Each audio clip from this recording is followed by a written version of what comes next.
So a couple weeks ago, I did a wedding offsite in North York. And before I got in the car to drive to the wedding, I wrote something. I wrote something for the homily. But then I was driving there, and I was about to arrive at the church, and I thought, you know what? I don't really want to talk about this. And so I changed the whole thing. And so I came up with something new in my head. And it was based on a video I saw on YouTube a couple weeks prior, which I want to share with you today.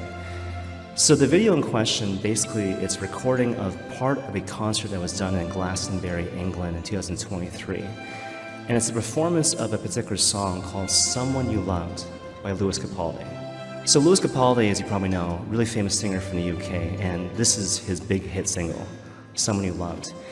And to say that Someone You Loved is simply a song about heartbreak and loss doesn't do justice to the song. So certainly there is that element, this element of love gained and love lost, but in particular the song is meant to articulate a deep-seated fear. How will I manage? How will I manage? How will I survive? How can I live without this love that I knew before in the past? Not just this instance of someone who loved me in some way, but specifically an accompanying love. This was someone who accompanied me, journeyed with me into the dark places of my heart, the dark places of my life.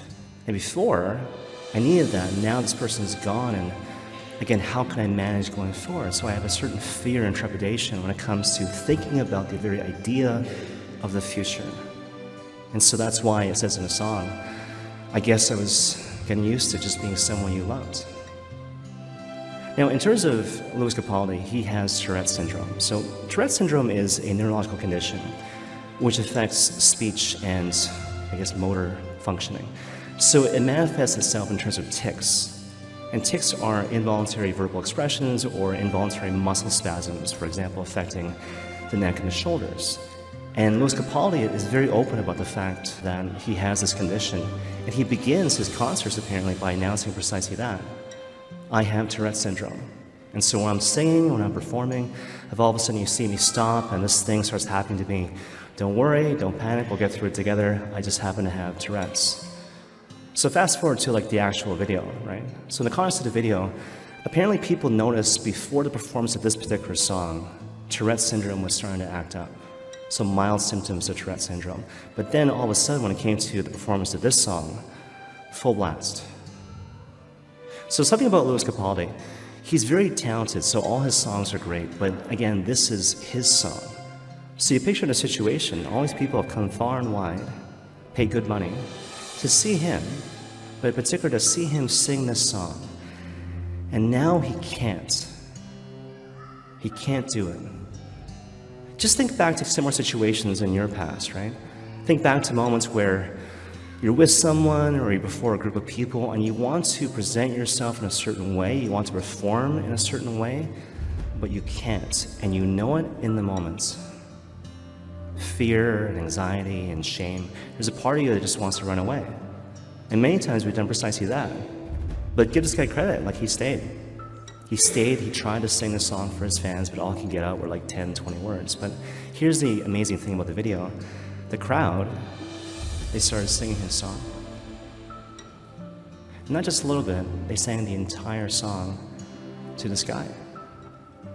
And I've watched this video 20, 30 times, and when you watch it, suddenly you realize something. Wait a minute, they're not just singing his song, they're singing his song to him.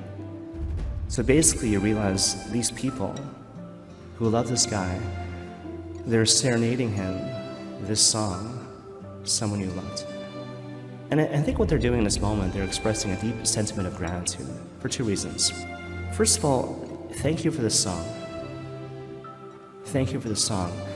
We know you can't write a song of this extraordinary genius and beauty without being honest and going back to those deep, wounded places in your heart where you experience fear, anxiety, and loss and shame.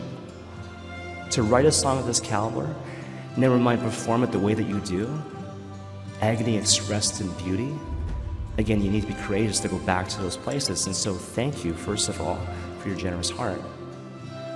But secondly, thank you for this opportunity. We know the song is about you.